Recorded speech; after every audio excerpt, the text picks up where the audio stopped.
Vous voulez l'installer?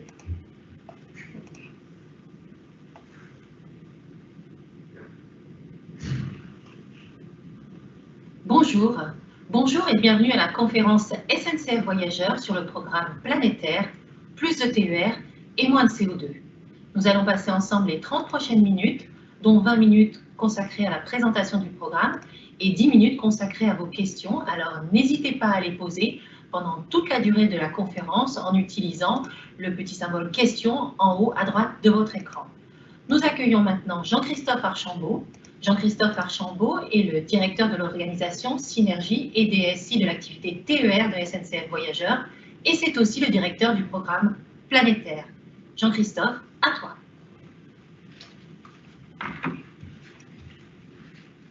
Bien, merci Marianne et bonjour à tous.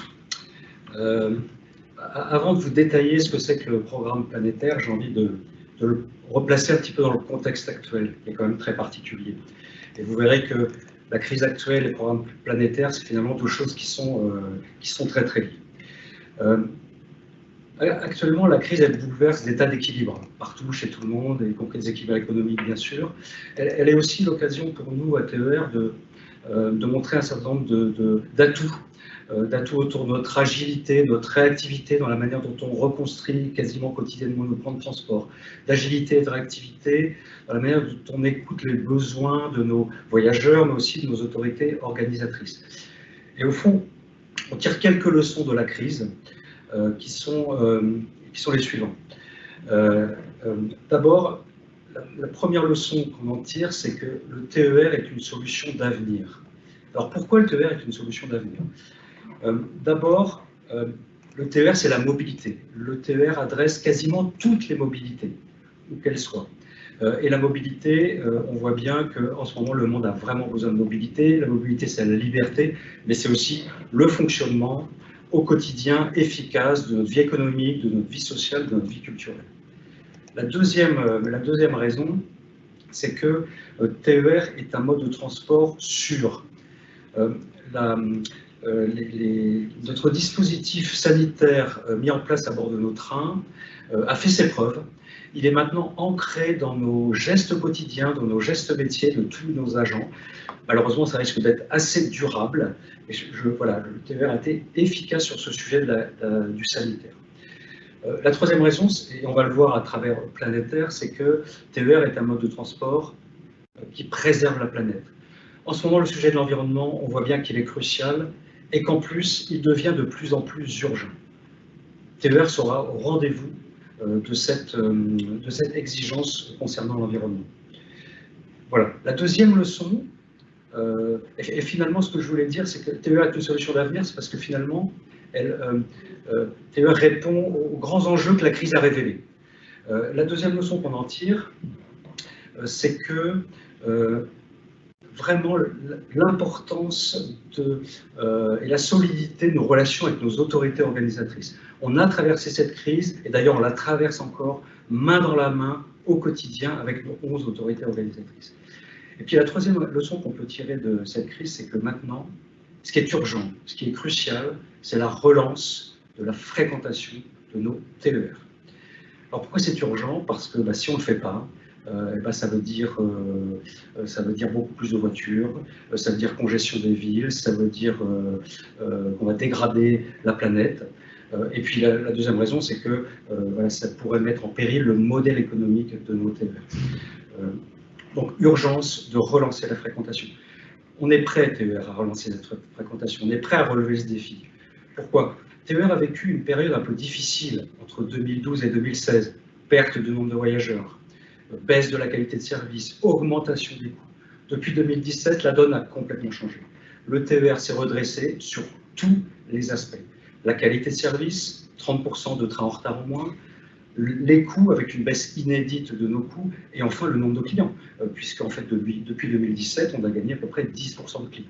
Alors évidemment, la crise sanitaire est venue enrayer cette belle mécanique, mais malgré tout, avec nos autorités organisatrices, nous sommes prêts à relever maintenant le défi de la relance de la fréquentation, et c'est ce qu'on pourrait appeler la conquête verte, et c'est ce qui caractérise notre grand programme planétaire dont je vais vous parler.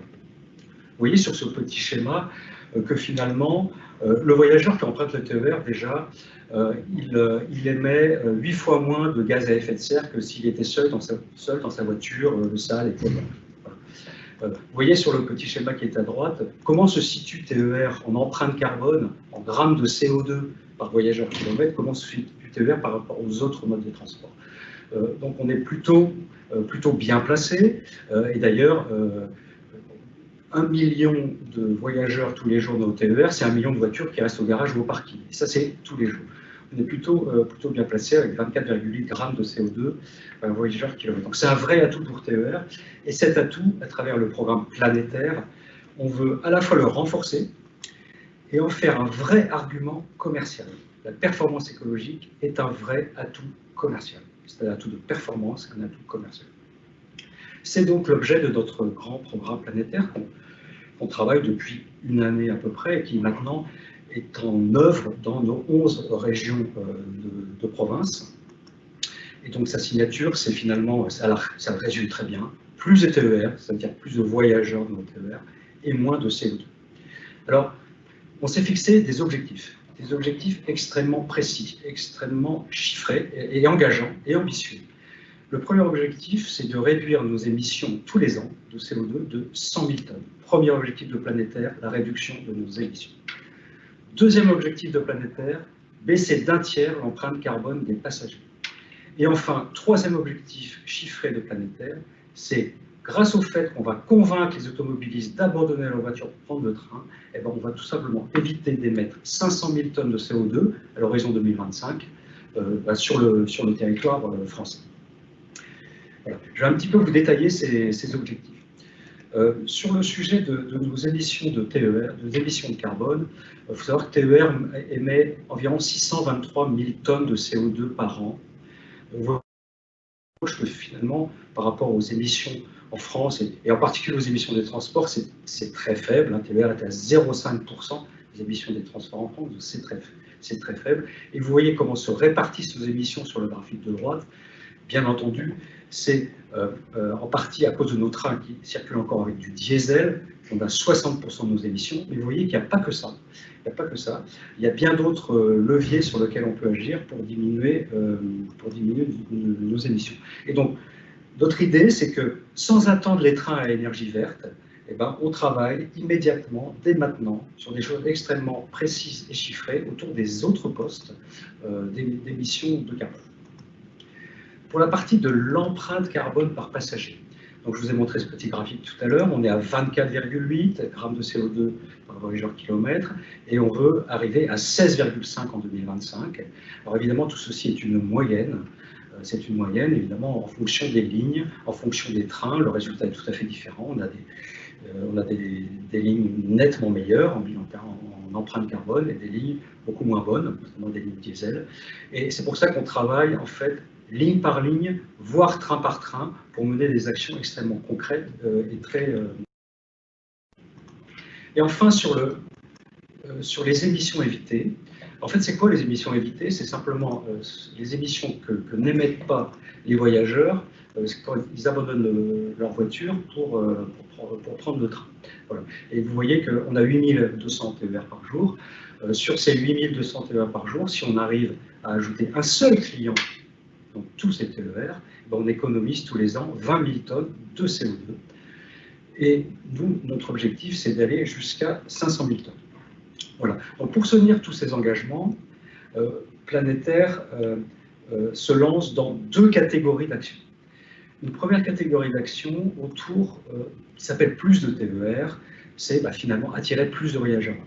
Et une deuxième catégorie d'action autour de moins de CO2, c'est comment émettre moins de CO2, tout simplement. Alors comment on fait plus de TER? Comment on fait plus de voyageurs à bord? J'ai retenu ici, vous le voyez sur le petit dessin, 4 leviers principaux. Le premier que je cite ne vient pas naturellement à l'esprit, mais un atout très fort de TER, c'est sa présence locale, sa présence territoriale. Nous avons organisé notre fonctionnement autour de directions de ligne, elles sont très récentes, ces directions de ligne très locales, et qui sont à la manœuvre pour aller chercher des clients. En ce moment, nos directeurs de ligne, Leur boulot, c'est d'aller, par exemple, dans les entreprises pour leur proposer de mettre en place des plans de déplacement d'entreprise. Voilà, donc on est très local, très territorial et très ancré dans le territoire. Deuxième levier, un peu plus classique apparemment, des offres commerciales. Hein, voilà. Un peu moins classique en fait, compte tenu du contexte actuel, parce qu'on cherche à s'adapter, à adapter nos offres commerciales finalement à la crise actuelle. Premier exemple, c'est que on accompagne avec nos autorités organisatrices les nouveaux comportements des clients. Par exemple, autour du télétravail. Plusieurs régions se sont lancées dans des passes télétravail, dans des abonnements télétravail. Je peux me permettre de citer des autorités organisatrices, Sud-PACA, Occitanie, Nouvelle-Aquitaine se sont déjà lancées dans ces offres un petit peu particulières et nouvelles. Deuxième offre commerciale un peu nouvelle, en tout cas dans l'approche, c'est nos jeunes. En fait, 40% de notre clientèle sont des jeunes. Lors du premier confinement, on a travaillé main dans la main avec les 11 autorités organisatrices sur un grand plan de relance qu'on a appelé TER de France.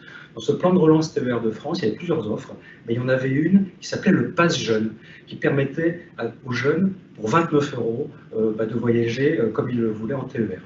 On a eu 68 000 achats de ce Pass Jeune. Alors, c'était au-delà de nos prévisions, mais ce qui est surtout intéressant au-delà de ces 68 000, c'est qu'il y avait dans ces 68 000 2 tiers d'induction, c'est-à-dire 2 tiers de jeunes qui n'auraient pas voyagé sans cette offre. Voilà, donc TER voilà, cible beaucoup les jeunes dans cette relance. Troisième cible possible, intéressante en ce moment, c'est le tourisme. TER est l'ami du tourisme, et l'ami du tourisme en France. Et le tourisme en France se développe. Il va encore plus se développer dans le contexte actuel. Et puis enfin, la dernière possibilité liée à notre offre, ça peut être les offres liées au carbone, justement, liées à l'écologie. On est en train de travailler sur un programme de fidélité autour du carbone, autour de l'écologie. Troisième levier pour accueillir plus de voyageurs à bord, c'est quelque chose qu'on fait déjà depuis longtemps, mais qu'on consolide, qu'on renforce. C'est la prise en compte du voyage de bout en bout. C'est le fameux porte-à-porte dont on parle, et qui est fortement porté chez nous par nos solutions digitales, qui sont énormément développées pendant la crise de la Covid. Et évidemment, notre force de frappe majeure, c'est l'assistant SNCF. L'assistant SNCF, c'est finalement le site de l'application de masse la plus téléchargée en France. Et ça offre aux voyageurs beaucoup de facilité, beaucoup de fluidité dans un parcours avec des offres combinées autour du covoiturage, autour de l'autopartage, autour du vélo, autour de la trottinette dans les grandes agglomérations. Donc, ce porte-à-porte, c'est un vrai facteur de report modal. Et puis enfin, le dernier point pour développer notre offre, c'est de proposer à nos autorités organisatrices de reconcevoir nos dessertes en fonction des comportements des gens qui est un petit peu modifié avec le télétravail ou avec l'étalement des points, par exemple. Donc, on a une force de frappe avec notre ingénierie d'offres, qu'on appelle Optime TER, qui est déjà d'ailleurs mise en application dans certaines régions et qui nous permet d'optimiser nos offres finalement à coût constant pour nos autorités organisatrices. Voilà, c'est ça, planétaire plus de TER. Alors maintenant, planétaire, moins de CO2. Comment on arrive à baisser vite, rapidement, nos émissions de CO2? Alors, en fait, on a décidé de repenser nos modes d'exploitation en agissant sur plusieurs leviers qui sont ici, comme la conduite des trains, comme le stationnement de nos rames, comme nos bâtiments, comme les émissions de nos systèmes d'information, les émissions de nos véhicules de service. Et finalement, on se dit qu'il n'y a pas de petites économies et que finalement, chaque cheminot, chaque agent de TER doit contribuer et peut contribuer, et ils en ont envie, à diminuer nos émissions de carbone. Je vais vous donner quelques exemples. Le premier, c'est sur la conduite des trains. Donc, on a bâti un outil digital qu'on va donner, on est en train de donner à nos conducteurs sur leur tablette qui s'appelle Sirius pour conduire. Donc on va donner ça à nos conducteurs, il y en a 5600 pour TER dès le début 2021. On a fait quelques expérimentations sur les lignes qui sont sur cette carte qui est à droite de l'écran. Et on estime que l'économie possible, en conduisant différemment, en conduisant de manière plus sobrement tout en assurant une bonne ponctualité des trains, parce que c'est ça qui est majeur quand même, on estime que l'économie ce sera de 18 700 tonnes de carbone par an. C'est quand même l'équivalent de 7 200 voitures. Autre exemple que je donne, c'est celui de l'éco-stationnement, ce qu'on appelle l'éco-stationnement. En fait, il se trouve qu'un tiers de nos émissions de carbone viennent de trains qui ne roulent pas. Ça paraît bizarre, mais c'est comme ça. C'est-à-dire que lorsque les trains sont arrêtés, on est obligé quelquefois de laisser les moteurs tourner, de laisser le train relié à la caténaire, tout simplement pour faire des opérations de maintenance, pour faire du nettoyage, pour assurer une bonne température à bord pour le voyage d'après. Mais on en fait beaucoup trop. Et donc ce qu'on s'est dit, c'est qu'on va baisser d'un tiers ces émissions de carbone liées à nos stationnements. L'économie en CO2 est importante. Vous voyez, on a dit qu'on économisait rapidement 100 000 tonnes. 48 000 sont liés à ces sujets d'éco-stationnement. On a fait un essai avec un chef d'équipe de conducteurs sur Mulhouse qui a réuni ces 22 conducteurs et qui ont décidé de faire une expérimentation sur une journée. Sur une journée, en réduisant de manière importante le stationnement des rames en service, a économisé 1,4 tonnes de CO2. C'est quand même assez impressionnant. Et voilà, il y a un grand champ de possibilités nouvelles avec ça. Et puis le dernier exemple que je cite, c'est la régularité des trains, la ponctualité des trains. En fait, il se trouve qu'un train qui est à l'heure, il émet moins de CO2, il consomme moins de carburant, il consomme moins d'électricité. Voilà, en travaillant comme on le fait déjà depuis des années, puisque l'on a réduit le nombre de trains en retard de 30% depuis 2016, on fait des économies de carbone qui sont non négligeables. Voilà, c'est quelques exemples qui montrent que finalement, rapidement, par des actions extrêmement concrètes, extrêmement pragmatiques, à la main de nos agents, à la main de nos territoires, on arrive déjà à gagner ces 100 000 tonnes et à montrer que les choses peuvent bouger. Avant d'aborder un sujet qui est un peu plus technologique, c'est le sujet de la fin des rames diesel, où là on est sur des leviers plus technologiques pour faire moins de CO2, qui vont évidemment porter leurs fruits peut-être un petit peu plus tard, fortement leurs fruits d'ailleurs, si on va vers la fin du diesel. Et donc c'est un travail qu'on est en train de mener avec toutes nos autorités organisatrices et des industriels d'ailleurs, pour aller vers la fin du diesel. On a actuellement, vous voyez sur ce schéma, à peu près 600 rames qui sont uniquement diesel. Voilà, ça représente 26% des rames de TER. Et donc, face à la diversité des situations locales, territoriales, on avance avec nos autorités organisatrices sur 5 solutions. 5 solutions de verdissement de notre parc. Ces solutions peuvent être temporaires ou pérennes, finalement. Et je vais vous les citer, sans trop les détailler, mais je vais vous les citer par ordre d'entrée en scène. On va d'abord avoir le TER au biocarburant. Alors là, c'est simple, on remplace le carburant diesel par un carburant issu du colza. On va tester ça dès 2021, tout début d'année sur la Normandie, sur la ligne Paris-Granville, et puis certainement, ce n'est pas encore tout à fait décidé, mais presque, sur la deuxième partie de l'année 2021, sur Hauts-de-France et la ligne Paris-Laon. 60% d'économie d'émissions avec ce biocarburant, même si le carburant bio est un peu plus cher. Deuxième solution, le TER hybride. Alors, le TER hybride, c'est la Toyota Prius du TER. C'est très simple, on remplace 50% des moteurs diesel par des batteries qui seront essentiellement alimentés par l'énergie de freinage des trains. On va faire des essais sur le TER hybride à partir de 2021 et on imagine une mise en service des trains commerciaux aux alentours de fin 2022. Un petit peu plus tard, on arrive à des technologies différentes. La première que je cite, c'est le TER à batterie. Alors, le TER à batterie, c'est la Zoé du TER, finalement. On enlève tous les moteurs, on met des batteries. Ça s'adapte très bien aux lignes qui sont partiellement électrifiées. Dans la partie électrifiée, nos batteries se rechargent grâce à la caténaire, et lorsque la ligne n'est plus électrifiée, on se sert des batteries pour rouler. Là, on est sur une expérimentation plutôt en 2022, avec des mises en service commerciales aux alentours de 2023. Enfin, on a ce dont on parle souvent, c'est le TER à hydrogène. Alors, TER à hydrogène, c'est finalement assez simple à expliquer, un réservoir d'hydrogène et une pile à combustible qui alimente des batteries. Voilà, zéro émission de CO2. C'est super, on arrive à zéro. Et donc ça, on est dans des calendriers un petit peu plus lointains, avec probablement des essais en 2023 et puis des mises en service en commercial sur 14 rames à peu près, en fin 2024, début 2025. Et puis un petit nouveau, depuis quelques semaines seulement, c'est le biogaz. L'idée, c'est d'utiliser un carburant qui est issu des déchets organiques. Et là, ce qui est super, c'est qu'on tout d'un coup, on économise à peu près 80% de nos émissions de CO2. Voilà, vous voyez qu'on travaille d'arrache-pied avec nos autorités organisatrices sur ce sujet, avec aussi des industriels. Et Planétaire, c'est aussi ça. Voilà, c'est une activité vraiment très intense autour de ça. Voilà, j'ai envie de terminer en vous montrant une nouveauté.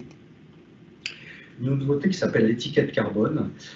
Donc ça permet de connaître et d'afficher la performance carbone de toutes nos lignes. TER, il y a 680 lignes qui sont segmentées. Il y a les lignes City, les lignes Chrono, les lignes Proxy. Sur ces 680 lignes, on a mesuré de manière extrêmement précise l'empreinte carbone par passager. Alors après, ça s'exprime, ça se voit de manière très visuelle, c'est comme un peu sur vos électroménagers de A à F. Voilà, on positionne le train sur une ligne de A à F. Alors l'exemple que vous avez sous les yeux, si je le détaille, j'ai pris là l'exemple d'une ligne en Auvergne-Rhône-Alpes qui est Saint-André-le-Gaz-Grandmont, qui est une ligne City, dont la régularité est assez bonne sans être exceptionnelle, 93%, 94% de régularité, ponctualité. Un taux d'occupation faible, 16%, c'est un taux d'occupation assez faible. Et vous voyez que malgré ça, comme c'est une ligne électrifiée, on arrive à une performance carbone, une étiquette carbone de 5,2 grammes de CO2 au kilomètre. Je vous rappelle que la moyenne, c'est 28,4. On est plutôt bon, mais si on arrive à trouver plus de clients, si on arrive à faire une régularité meilleure, ben on sera encore meilleur sur cette ligne. Deuxième exemple, j'ai pris Strasbourg-Célestat. Strasbourg-Célestat, ligne de Grand Est, une ligne chrono de Grand Est, avec une régularité qui est quand même assez bonne, hein, presque 97%, avec un taux d'occupation qui est très bon, très supérieur à la moyenne de TER, 46% de taux d'occupation. Malgré ça, comme c'est une ligne électrifiée, on arrive à une performance d'empreinte carbone de 70 grammes par voyageur kilomètre, ce qui est évidemment plus mauvais que la ligne précédente, pour autant meilleur que la voiture.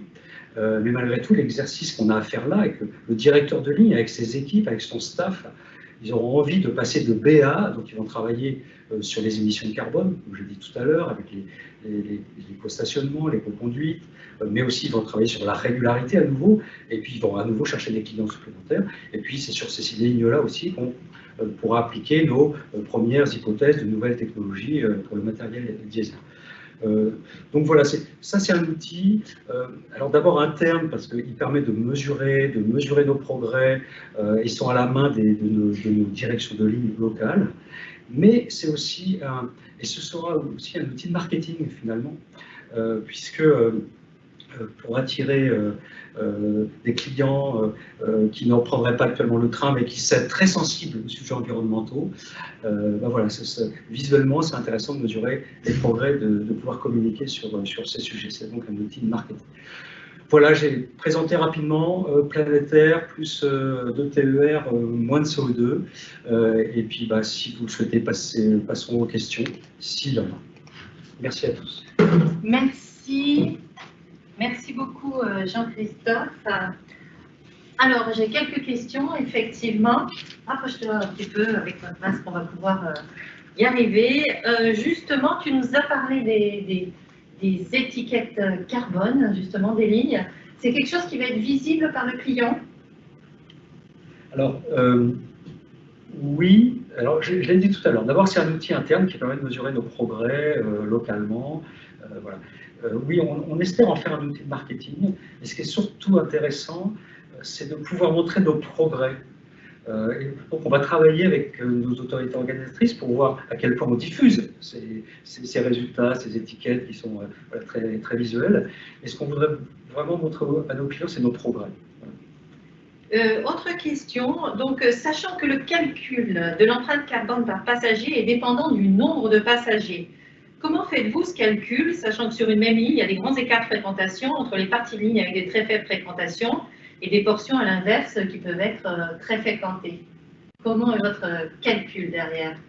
Alors, le calcul de l'étiquette de ligne, il est quand même assez complexe. D'ailleurs, on s'est fait aider par le cabinet Carbone 4, dont le patron que vous connaissez, certains d'entre vous connaissez Jean-Marc Jancovici. On s'est fait aider aussi de nos ingénieurs du matériel, et donc on a été extrêmement précis. Et on a regardé en fait train par train. On a regardé le matériel utilisé, bien sûr, on a regardé les pentes, les rampes, le nombre d'arrêts, le nombre de voyageurs. Alors évidemment, à un moment donné, quand on regarde train par train Paris, ça devient une moyenne sur une journée, voilà, ça devient une moyenne sur une journée malgré tout. Voilà. Donc il y a des parties effectivement qui peuvent être meilleures et des parties un petit peu moins bonnes. Mais une ligne de service, il y en a 680, c'est pas si énorme que ça. Donc c'est finalement un calcul qui est assez précis, qui est très représentatif de la performance. Alors, une autre question qui nous vient en ligne. Merci pour votre intervention. Quelle piste pour développer l'intermodalité vélo-train chez TER, sachant que ça représente une réserve d'économie CO2 conséquente sur cette partie du dernier kilomètre? C'est conséquent. Alors, TER est l'ami du vélo. Et on a finalement deux axes de travail sur le vélo qu'on mène depuis un certain temps déjà et qu'on accélère en ce moment. Le premier, c'est finalement nos clientèles pendulaires. Je n'aime pas trop ce mot-là, mais c'est des clientèles d'abonnés. Donc là, le sujet, c'est de permettre à nos abonnés, finalement, de garer leur vélo et d'en récupérer un à la fin de leur voyage. En gros, c'est ça. Donc c'est ça notre principe. Donc on développe des places de parking sécurisées 24 heures sur 24, 7 jours sur 7. Je crois qu'on a actuellement 25 000 places de parking dans nos gares. C'est ça qu'on développe. Et après, le système, c'est plutôt d'utiliser l'application SNCF pour, à l'arrivée, de manière très simple, très fluide, pouvoir récupérer un vélo en partage ou en libre service dans nos principales grandes agglomérations. On l'a fait d'ailleurs récemment sur Bordeaux, sur Grenoble, sur Marseille, sur Paris. Ça, c'est le premier aspect, c'est nos voyageurs quotidiens. Et le deuxième aspect, qui est vraiment intéressant, je parlais tout à l'heure du tourisme, c'est de développer le cyclotourisme, ça s'appelle comme ça, je crois, le cyclotourisme. Voilà. Et donc là, on a vraiment des opportunités énormes. On a déjà commencé à développer, notamment avec la région Pays de Loire, sur le parcours de la Loire à vélo. Donc en fait, l'été, sur un certain nombre de rames TER de Pays de Loire, on enlève tous les sièges et on fait un jumbo vélo. Je n'ai plus exactement le nom, je crois que c'est jumbo vélo. Voilà. Et ce qui permet, à la place d'avoir que 6 places de vélo dans un TER classique, on en a tout d'un coup 50. Voilà. Donc ça, c'est super et ça a un énorme succès. Et ça permet aux gens de faire du cyclotourisme pendant des périodes favorables. Alors, il ne reste plus que 2 minutes, mais on a une sérieuse question. Je ne sais pas si c'est une question qui gratte ou pas, mais quelle est la performance carbone des petites lignes? Alors ça dépend. Petite ligne, c'est quand même assez imprécis. Donc, moi, ce que je peux dire, c'est que sur les lignes diesel où il y a peu de voyageurs, la performance carbone, elle n'est pas très bonne. Voilà. Et alors, il y a même des lignes, alors il y en a très très peu, mais il y a même des lignes où la performance carbone est moins bonne que la voiture. Il faut se le dire. Notre objectif là, c'est simple. C'est de faire en sorte qu'il y ait plus de voyageurs dans ces trains. Point barre.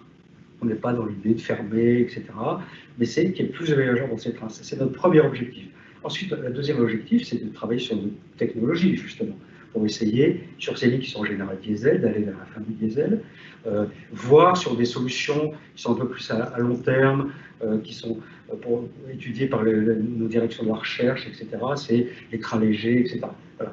Mais notre sujet actuellement, aujourd'hui, c'est de faire monter, de donner envie à nos voyageurs de monter dans ces trains. Et tout d'un coup, on baisse de manière très sensible l'empreinte carbone. Je l'ai montré tout à l'heure. Un voyageur en plus dans chacun de nos trains, c'est 20 000 tonnes de carbone en moins.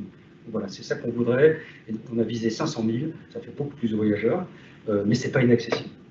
Merci beaucoup Jean-Christophe. C'est plus de voyageurs, plus de TER, plus de voyageurs et puis moins de CO2. Merci encore. Nous sommes arrivés à la fin de nos 30 minutes. Merci à tous.